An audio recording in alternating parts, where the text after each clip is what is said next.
나서 바로 하루를 지나고 나서 저녁쯤에 그 건축하시는 건축기사에게 전화를 했습니다.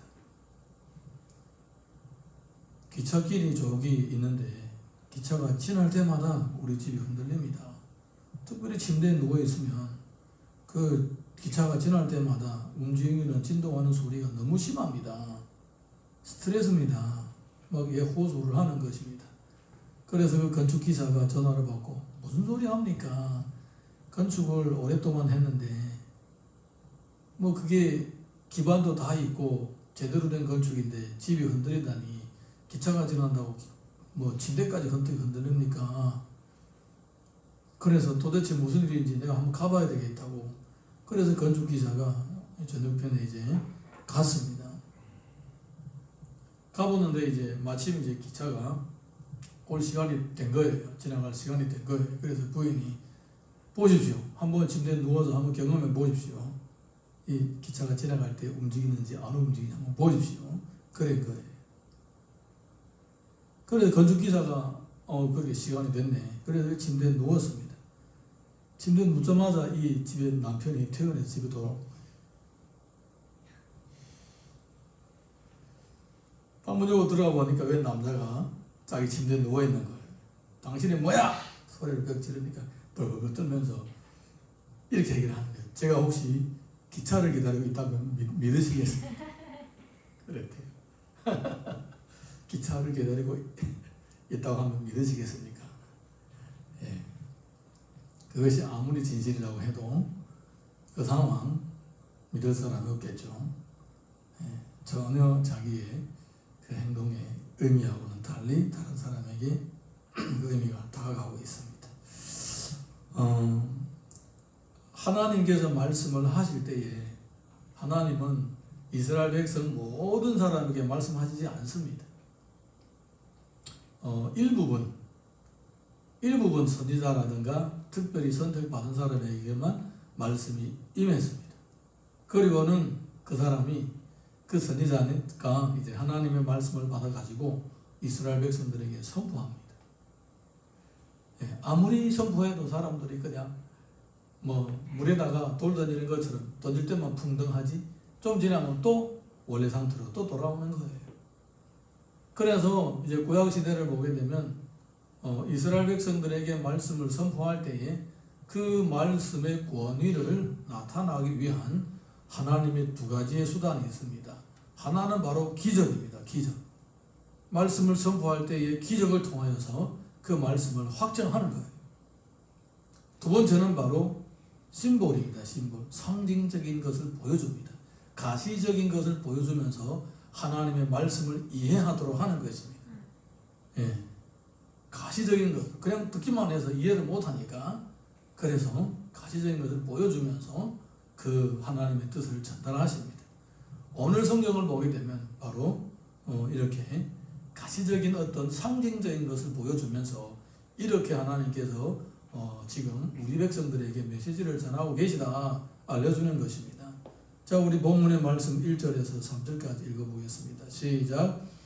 너 인자야 투폰을 가져다가 그것을 내 앞에 놓고 한 성읍 곧 예루살렘을 그 위에 그리고 그 성읍을 에워싸되 그것을 향하여 다리를 세우고 그것을 향하여 흙으로 언덕을 쌓고 그것을 향하여 진을 치고 그것을 향하여 공성대를 둘러 세우고 또 철판을 가져다가 너와 성읍 사이에 두어 철벽을 삼고 성을 포위하는 것처럼 에워싸라. 이것이 이스라엘 족속에게 징조가 되리라.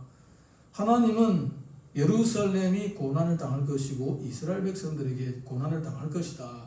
그러니까 장차 다가올 고난을 미리 대처를 하고 장차 다가올 고난을 이기기 위해서는 반드시 굳건한 믿음으로 하나님을 믿어야 된다라는 이 메시지를 전하기를 원하시는 것입니다.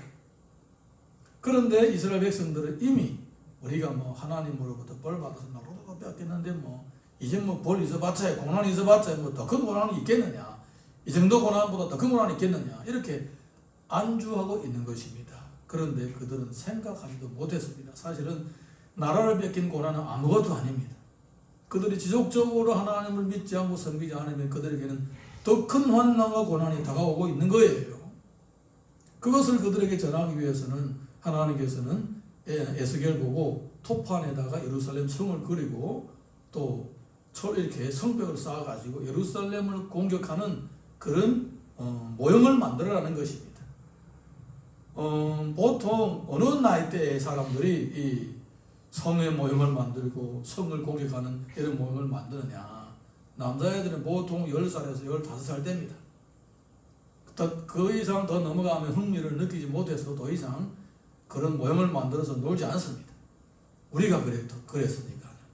우리가 한 9살 때부터 15살 때까지 중학교까지만 해도 그런 장난을 많이 했습니다. 모래 뿌리다가 성을 만들어 놓고 쌓아놓고는 장난을 많이 했고, 흙무더기도 막 이렇게 깎아가지고 뭐 길도 만들어 놓고 집도 만들어 놓고 성도 만들어 놓고 인형도 만들어 놓고 뭐 별장난 다 했습니다. 그런데 지금 이 에스겔은 아이가 아닙니다. 에스겔은 바로 성인입니다. 성인. 30살이 됐으니까 성인이잖아요. 예. 성인이 된 것입니다. 이미 어른입니다. 어른인데 집에 앉아가지고 할 일이 없어서 토판에다가 예루살렘 성을 걸어놓고 성을 공격하는 이런 모형을 만들어 놓고 앉아놀고 있다는 거예요. 그러면 온 이스라엘 사람들 얼마나 궁금하겠습니까? 저 사람이 돌아버렸나?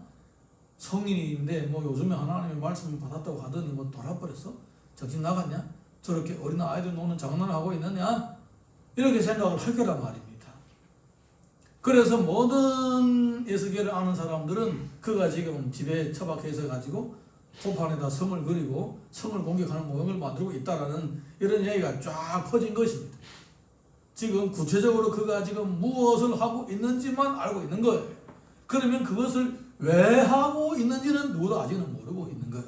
왜 그것을 하는 것인가? 여러분, 의미가 중요합니다. 의미가 중요한 거예요. 똑같은 행위를 하고 있어도 의미가 중요한 것입니다. 할렐루야. 우리가 지금 이 지구상에 70억 인구가 살고 있다고 그러죠? 70억 인구가 살고 있는데 똑같이 맨날 밥 먹고 화장실 가고 뭐 직장 다니고 집에 돌아가고 잠자고 또 일어나서 또 살고 하루에 24시간 지나면 또 자고 이럽니다. 똑같게 사는 것 같지만은 사람마다 삶의 의미와 가치가 다 다른 거예요. 다른 거예요. 같아 보여도 다른 거예요.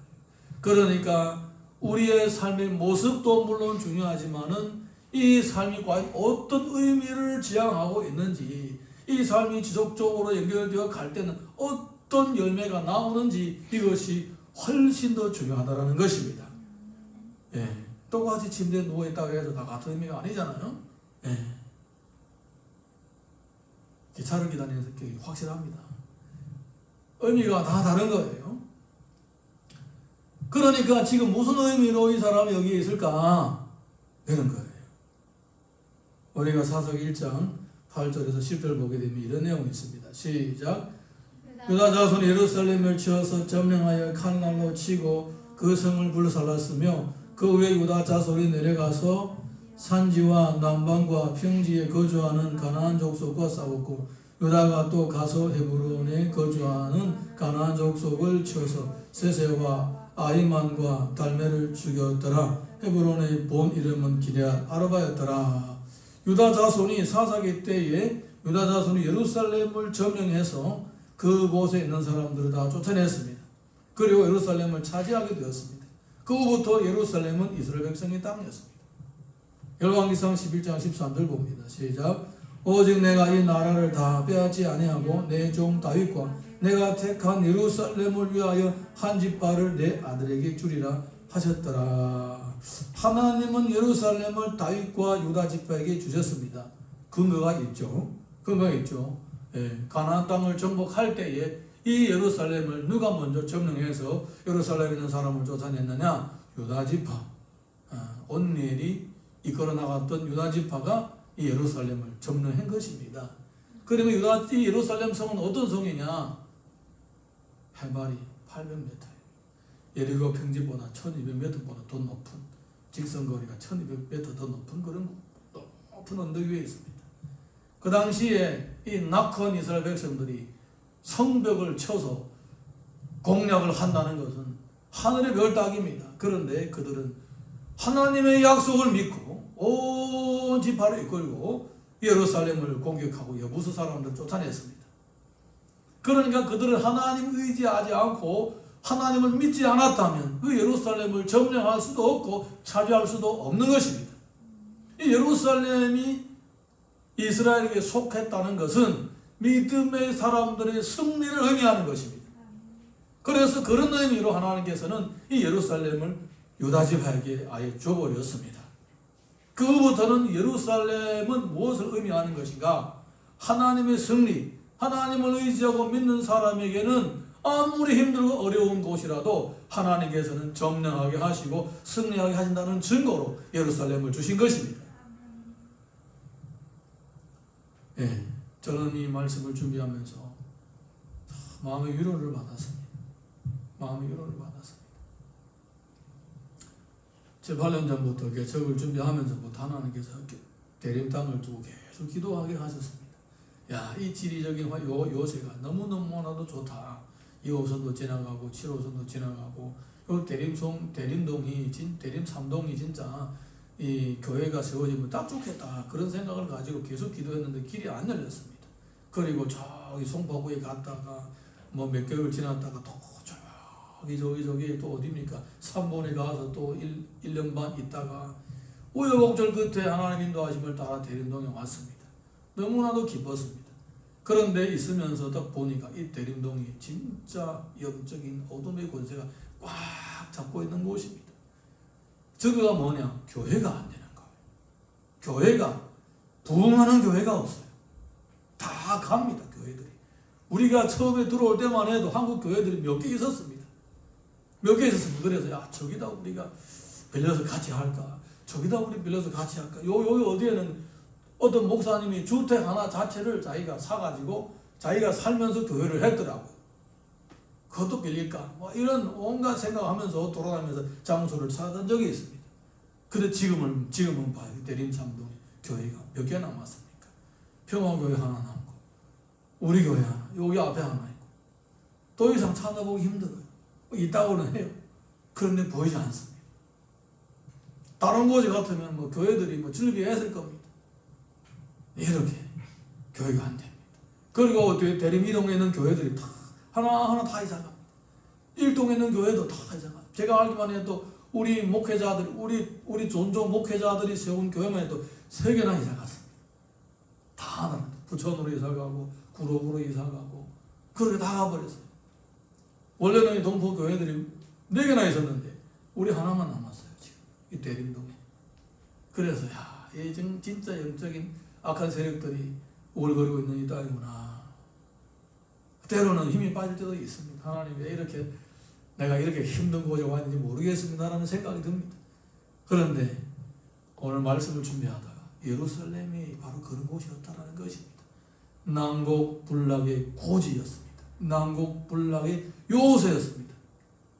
예, 지키기는 좋고 공격하기는 힘든 그런 땅이었습니다. 그런데 유다지파는 주님을 믿음으로 인해서 그것을 공략해서 점령을 했다라는 것입니다. 하나님께서 또 연약한 우리를 택하셔서 6년 동안 있게 하시고 여기에서 부흥하게 하시고 믿음의 깃발을 계속 세워나가기를 원하시고 계시는구나, 그런 마음이 들었습니다. 할렐루야. 이 대림에 있는 새가나안 동포교회는 하나님이 살아계시고 하나님이 역사하시고 하나님이 일하신다는 증거입니다. 자, 우리 성경을 이어보게 되면 이 예루살렘이 어떤 우여곡절을 겪게 되는가? 다윗과 솔로몬의 대를 이어서 믿음의 사람들이 예루살렘 성에 있을 때는 예루살렘이 항상 하나님의 살아계시는 증거가 되고 많은 사람들이 사모하는 예배의 성지가 되었던 것입니다. 열왕기상 14장 24절 25절에서 26절 보게 되면 이런 말씀이 있습니다. 시작. 르호보암 왕 맞죠? 르호보암 왕 제5년에 애굽의 왕 시삭이 올라와서 예루살렘을 치고 여호와의 성전의 보물과 왕궁의 보물을 모두 빼앗고 또 솔로몬이 만든 금방패를 다 빼앗은지라. 예루살렘에 있는 왕이 믿음이 약하고 하나님을 잘 믿지 않을 때는 국력도 약해지고 오히려 이방인들에게 점령을 당하고 공격을 당하는 이런 모습들을 보게 됩니다.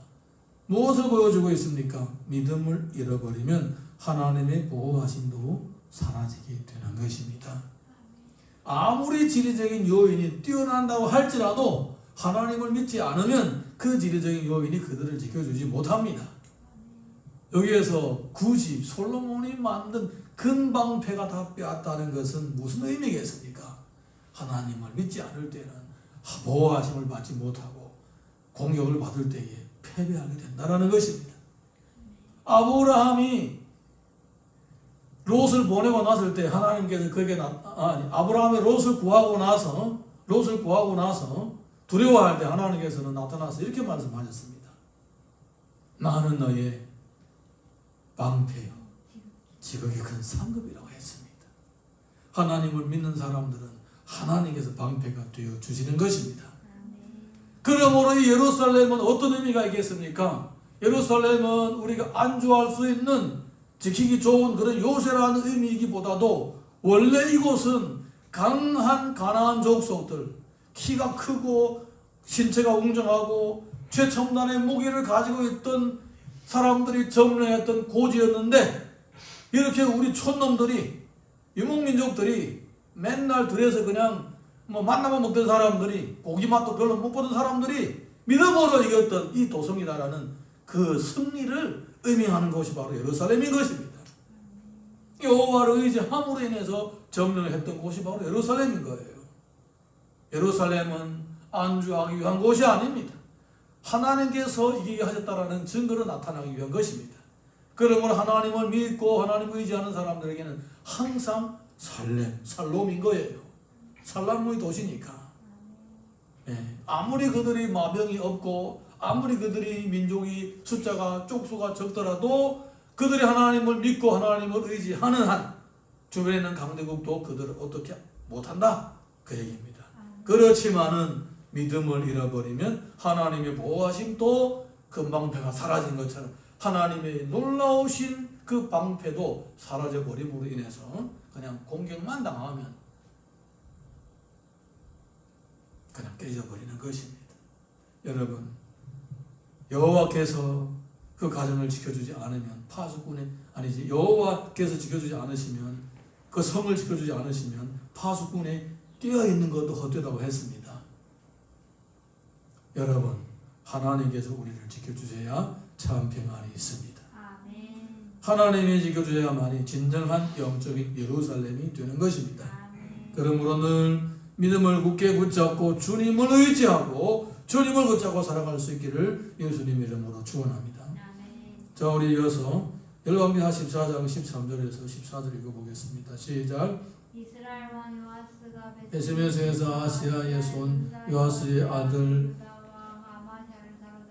예루살렘 성벽을 에브라임 문에서부터 성 모퉁이 문까지 400규빗을 넓고 또 여호와의 성전과 왕궁 곳간에 있는 금, 은과 모든 기명을 탈취하고 또 사람을 볼모로 잡고 사마리아로 돌아갔더라. 이들의 믿음을 지키지 못하고 있으니까 북쪽 이스라엘까지도 침략해 들어와서 성전에 있는 기물들을 빼앗아갔습니다. 르호보암 때는 애굽이 쳐들어와서 좋다 이거예요. 애굽은 원래 강대국이니까 핑계가 되기도 합니다. 너무 강하지 이기지 못한. 그런데 이스라엘은 뭡니까? 이스라엘은 자기들보다 약한 나라 아닙니까? 자기들도 약한 나라가 와가지고 성전까지도 침략해 들어가가지고 성전에 있는 귀한 물건까지도 가져가 버린 거예요. 이거는 뭡니까? 여러분, 하나님을 의지하지 않고 자기의 힘만 의지한다면 반드시 패배의 쓴맛을 보게 됩니다. 아무리 내가 한때는 다른 나라를 쳐서 이겼다 하더라도 하나님을 의지하지 않고 자기 힘과 자기의 재력과 자기의 무기를 의지한다면 이렇게 약한 나라에 의해서 공격을 당하고 패배하게 되는 것입니다. 그러므로 우리가 강하든 약하든 항상 주님을 의지해야 된다는 것입니다.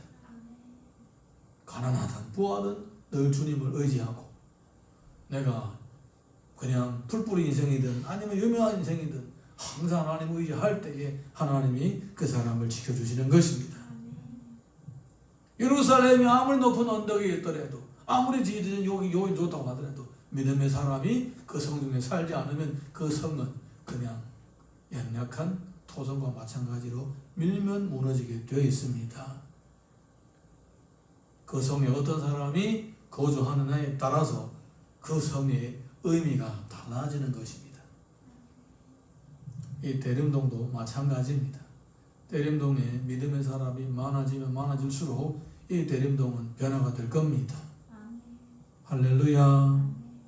이 대림동이 하나님을 의지하는 사람들이 없어지고 전부 다 이제 그냥 먹고 사는데 바쁜 사람들만 모여지게 된다면, 교회들도 힘을 못 쓴다면, 이 대림동은 뭐 진짜 드라마에서나 영화에서 보는 처럼 그런 뭐 안 보이는 데서 온갖 죄악들이 울거리는 그런 곳으로 이제 점점 타락하게 될 겁니다. 교회가 교회 역할을 감당하고 교회가 믿음의 사람들로 모여질 때에 이 대림동은 변화됩니다. 이 대림동이 변화되게 되면 우리 동포들의 위상도 높아지겠죠. 저는 그런 꿈이 있습니다. 대림동이 이제 살기 좋은 곳이 되었으면 좋겠다. 동포들이 정말 오고 싶어하는 곳, 그런 곳이 되었으면 좋겠다. 이런 생각이 있습니다. 6년대도 그 생각은 늘 마음에 있습니다. 열왕기하 25장 8절에서 12절에서 읽어봅니다. 시작. 바벨론 왕 느부갓네살의 19번째 해 5월 7일에 바벨론 왕의 진복 12대장 느부자라단이 예루살렘에 이르러 여호와의 성전과 왕궁을 불사르고 예루살렘의 모든 집을 귀인의 집까지 불살랐으며 12대장에게 속한 갈대아 온 군대가 예루살렘 주위의 성벽을 헐었으며 성중에 남아있는 백성과 바벨론 왕국에 항복한 자들과 무리 중 남은 자는 12대장 느부자라단이 모두 사로잡아가고 12대장이 그 땅 비천한 자를 남겨두어 포도원을 다스리는 자와 농부가 되게 하였더라. 마지막에 원래 있는 바벨론 사람들이 쳐들어와서 예루살렘을 함락시키고 예루살렘 성전에 있는 모든 기명들 다 빼앗아가 버렸습니다. 완전히 털어버렸습니다. 깨끗하게. 하나님을 버리니까 하나님도 그들을 버리시는 거예요. 그들의 하나님을 휴지 조각처럼 던져버리니까 하나님도 그들을 휴지 조각처럼 던져버리는 거예요. 여러분, 하나님은 하나님을 의지하는 자만 지켜주시고 하나님을 소중하게 여기는 자만 하나님께서 그 사람들을 소중히 여겨주시는 것입니다. 내가 예수님을 믿는다는 그냥 그 말만 가지고 삶 가운데서 하나님을 소중하게 여기지 않고 정말 하나님을 인생의 1순위로 여기지 않는다면, 그러면 하나님도 하나님 역사하신 가운데서 그 사람을 1순위로 여기지 않고 순위 바깥으로 밀어내시는 거예요. 명심하시기 바랍니다. 예. 하나님은 전능하신 하나님이십니다. 피조물인 인생, 하나님을 소홀하게 여기고 하나님을 인생에 순위 바깥에도 밀어낼 때에 자신이 어떤 꼴을 당할 것인지 성경에서 잘 보여주고 있습니다. 애굽에게 한번 털렸죠. 또 북쪽 이스라엘에게 한번 털렸죠. 마지막에 바벨론에게 한번 털립니다. 그런데 이 사람들 어리석게도 끝난 줄 압니다. 끝난 줄 압니다. 근데 끝난 게 아닙니다. 이 사람은 아직까지도 깨달지 못하고 여전히 그 이마가 단단하고 여전히 목이 곱고 여전히 마음이 굳어 있으면 더 큰 환난이 온다는 것입니다. 그것을 보여주기 위해서 에스겔을 택하신 거예요. 그래서 집에서 토판에다가 예루살렘 성을 그리고 토성을 쌓고 예루살렘 성을 공격하는 그런 모형을 만들려고 하는 것입니다. 본문의 말씀 4절에서 6절 읽어봅니다. 시작. 너는 또 왼쪽으로 누워 이스라엘 족속의 죄악을 짊어지되 내가 넘는 날 수대로 그 죄악을 담당할지니라. 내가 그들의 범죄한 횟수대로 내게 날수를 정하였나니 곧 391일이라. 너는 이렇게 이스라엘 족속의 죄악을 담당하고 그 수가 차거든 너는 오른쪽으로 누워 유다 족속의 죄악을 담당하라. 내가 내게 40일로 정하였으니 하루에 1년이니라. 왼쪽으로 누워서 390일이죠. 네. 390일 놓고 오른쪽으로 40일을 누워 있으라고 합니다. 그렇게 이스라엘이 당할 고난을 그렇게 누워있으면서 보여주라는 것입니다. 이스라엘이 이렇게 환자가 병상에 누워서 390일 동안 움직이지 못하고 가만히 있는 것처럼 이스라엘이 그렇게 살아있다고는 하나 죽은 자와 똑같은 모양으로 그렇게 하나님으로부터 징계를 받을 것이다라고 보여주는 거예요. 이쪽으로 40일 마찬가지입니다. 플러스 40년. 물론 이거 뭐 설명하고 해석하는 신학자들의 설명이 많지만은 우리가 굳이 그렇게 깊이 들어갈 필요는 없습니다. 어쨌든 이거 모든 것은 이스라엘이 받는 고난에 대한 상징적인 의미입니다. 이렇게 완전히 뭐 식물인간처럼 이렇게 움직이지도 못한 상태에서 가만히 있는다는 거예요. 사랑하는 성도 여러분, 막다른 골목에 이르렀는데도 깨우치지 못하는 자에게는 더 심한 환난이 임한다는 것을 꼭 기억하시기 바랍니다. 그런데 그 더 심한 고난이 임하는데 나는 지금 알고 있는 거예요. 그럼 나는 어떻게 되느냐? 같이 고난을 받는 겁니다. 그 사람들은 죄의 대가 때문에 고난을 받지만 나는 알면서도 고난을 받습니다. 이 고난은 뭡니까? 이것이 바로 선지자의 고난입니다. 선지자의 고난입니다. 선지자는 자기 잘못 때문에 고난을 받는 것이 아니라 상징적인 의미로 이렇게 고난을 받는 거예요. 왜냐하면 선지자가 바로 말 그대로 보여주는 시각적인 교재이기 때문입니다. 우리 창세기 3장 15절 보게 되면 이런 내용이 있습니다. 시작. 내가 너로 여자와 원수가 되게 하고 내 후손도 여자의 후손과 원수가 되게 하리니 여자의 후손은 내 머리를 상하게 할 것이요 너는 그의 발꿈치를 상하게 할 것이니라고. 최초의 인류가 범죄했을 때 하나님께서는 메시아를 보내주시겠다고, 전 인류의 죄악을 대속하시는 구세주를 보내주시겠다고 약속하셨습니다. 그리고는 그 구세주는 어떤 모습인지 계속 제물이라든가 또 부름받은 선지자들을 통하여서 보여주시고 또 시청각의 교육을 하셨습니다. 창세기 3장 21절 한번 읽어봅니다. 시작. 여호와 하나님 아담과 그의 아내를 위하여 가죽옷을 지어 입히시니라. 아담과 하와가 입은 그 가죽옷은 죽은 짐승의 가죽입니다. 그러니까 그들에게 수치를 가할 수 있는 옷을 입히기 위해서는 반드시 희생의 제물이 필요했다는 것을 보여주고 있는 것입니다. 아마 이것은 성경에서 등장하는 최초의 아마 희생양일 겁니다. 양인지는 뭔지는 모르지만 희생의 동물이라고 해도 좋겠죠. 희생의 동물일 겁니다. 장차 오실 예수 그리스도를 시각적으로 보여주는 상징물이었던 겁니다. 히브리서 9장 22절 보게 되면 이런 내용이 있습니다. 시작. 율법을 따라 그의 모든 물건이 피로서 정결하게 되나니 피 흘림이 없은즉 사함이 없느니라. 죄 사하기 위해서는 반드시 피 흘림이 있어야 됩니다. 그래서 구약의 제사를 보게 되면 다 양을 잡아서 피를 흘리고 그리고 하나님 앞에 속죄 제사를 드리는 것입니다. 그 양의 피가 죄를 사하는 효과가 있는 것이 아니라 예수님이 오셔서 이렇게 피를 흘리고 전 인류의 죄를 대속하신다는 것을 가르쳐주기 위해서 구약의 제사를 정하신 것입니다.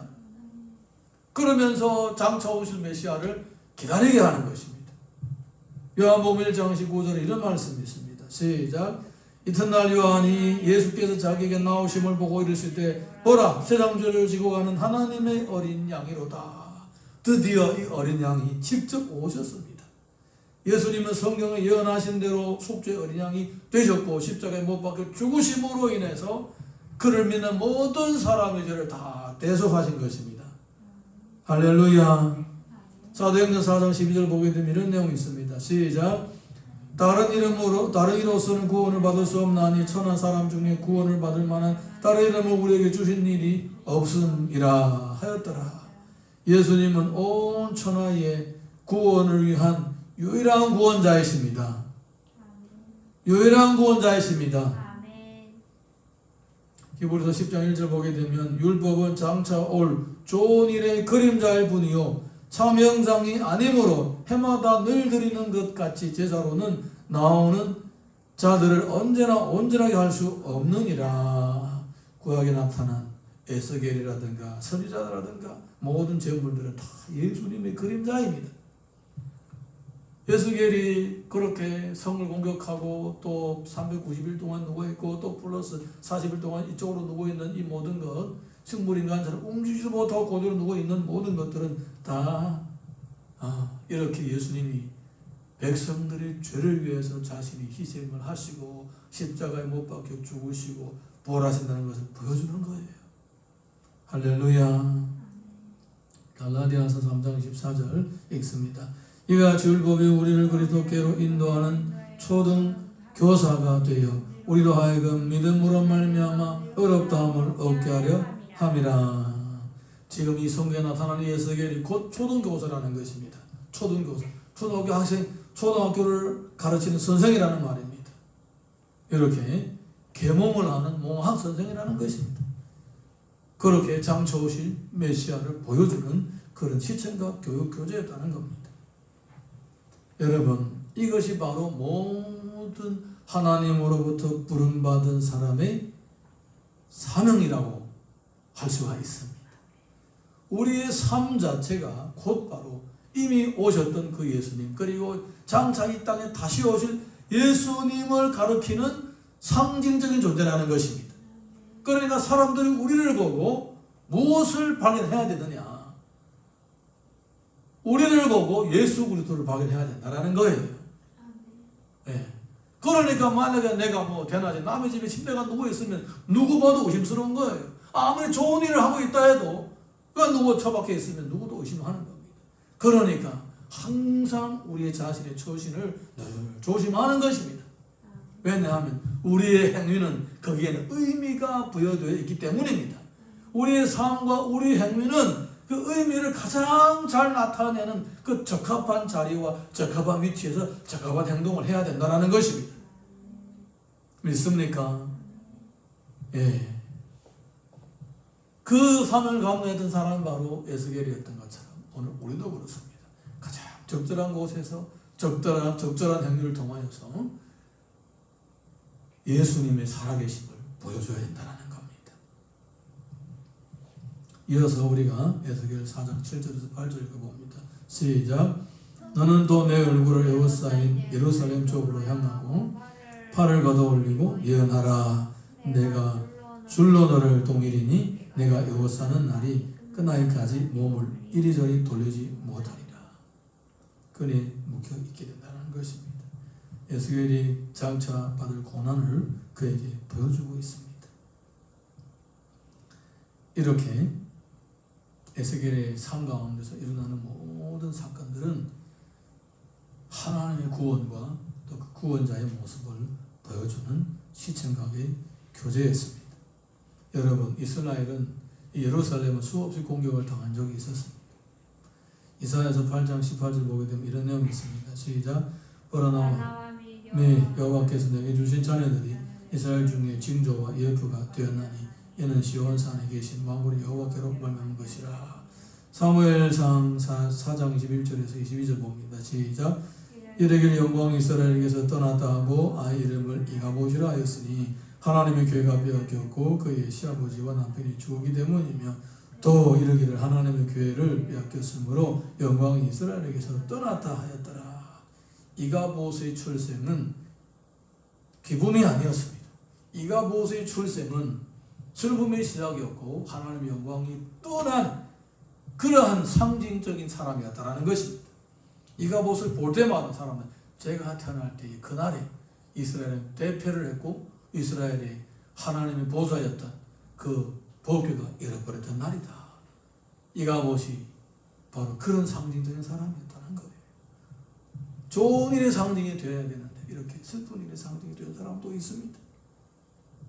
그런데 감사하게도 그때 법궤가 빼앗겨간 다음에 나중에 그 법궤가 다시 돌아오게 되었던 거예요. 다시 돌아오게 된 거예요. 그런데 느부갓네살의 공격으로 인해서 예루살렘이 함락되고 성전이 약탈당한 다음에는 그 법궤는 어디에 갔는지 역사 속에 사라지고 말았습니다. 열왕기하 25장 13절과 15절 보게 되면 이런 내용이 있습니다. 시작. 갈대아 사람이 또 여호와의 성전의 두 놋 기둥과 받침대들과 여호와의 성전의 놋바다를 깨뜨렸고 그 놋은 바벨론으로 가져가고 시위대장이 또 불 옮기는 그릇들과 주발들 곧 금으로 만든 것이나 은으로 만든 것이나 모두 가져갔으며 성전은 더 이상 노도, 은도, 금도 찾아볼 수가 없게 되었습니다. 아무런 규정품도 뒤져도 다 그냥 잿더미 뿐이지 아무 규정한 물품도 찾아볼 수 없을 정도로 황폐되었습니다. 그러면 법궤, 하나님의 임재를 상징하는 법궤가 어디로 갔을까요?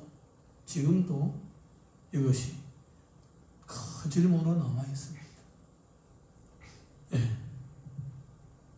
하나님을 믿지 않고 하나님을 거역하고 하나님을 저버린 이스라엘 백성들에게 주어진 슬픔이었습니다.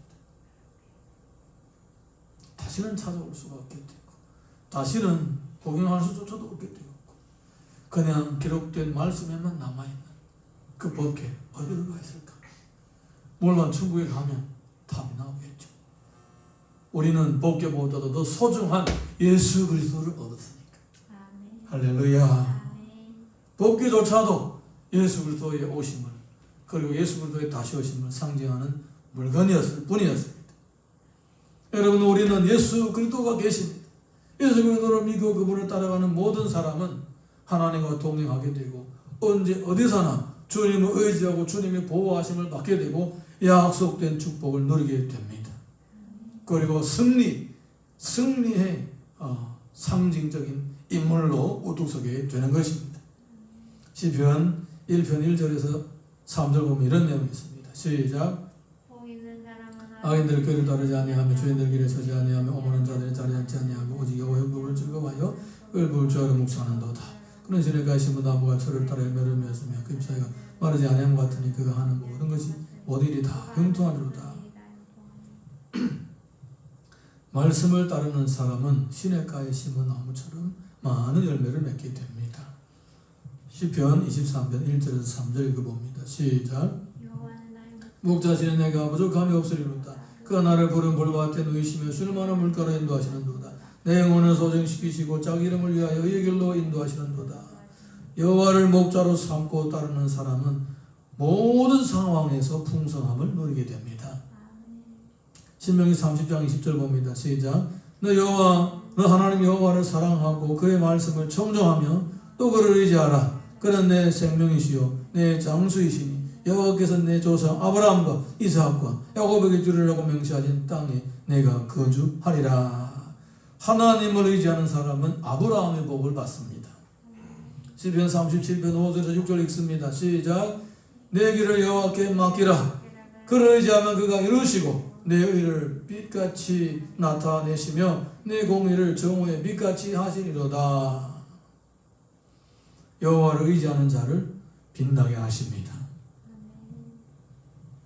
여러분 큰일이든 작은일이든 이것이 하나님의 뜻인지 아니든지 꼭 헤아리십시오. 그리고 하나님의 뜻이 아니라면 천근만근 귀중한 물건들을 준다 하더라도 하지 마십시오. 그게 바로 지혜입니다. 아멘입니까? 예. 하나님의 뜻이 아니라면 목에 칼이 들어와도 하지 마십시오.